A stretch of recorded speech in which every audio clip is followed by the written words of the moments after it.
Okay, so here you are dealing with the grief of losing your daughter, and 2 months later, in November of 2022, the Shelby County grand jury indicted you on first degree murder, attempted first degree murder, and conspiracy charges.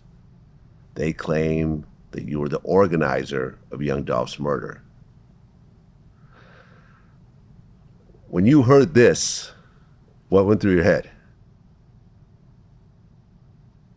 Uh, I had to pinch myself. Yeah, I thought it was a dream because I knew that was just not true. And when I actually heard about it, well, I didn't hear about it. I felt it.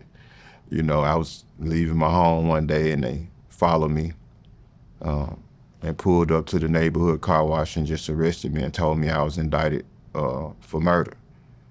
And so it was almost like a death blow considering that I just went through that situation with my daughter. I also had a brother of mine that died in a car wreck around that time, and my grandmother died. All of this happened in a 3 to 4 month span. And I was devastated, to say the least. And then to be taken away from my other kids for something that I didn't do, it was just traumatizing. Well, originally you had a lawyer, I did. but it didn't work out with that particular lawyer.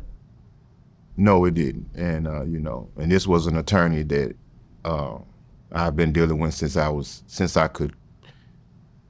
old enough to get in trouble. And we were very close. And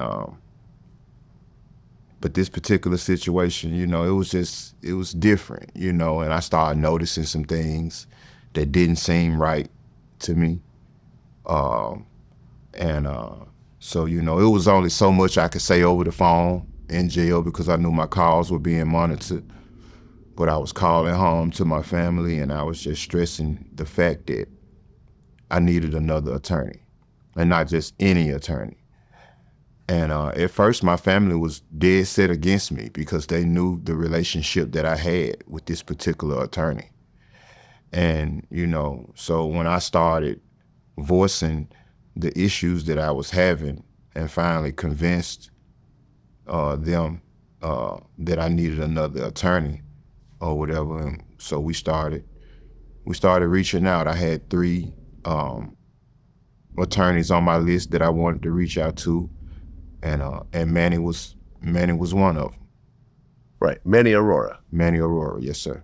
who is from Atlanta and has represented Lil Durk, Gucci Mane, Pac-Man Jones, and many others. Correct, yes sir. Well, what everyone started saying when suddenly you had this high-powered attorney was, well, Yo Gotti's probably paying for this attorney. That's not true. Yo Gotti or no one from CMG ever gave me a dime on my attorneys or anything related to this case.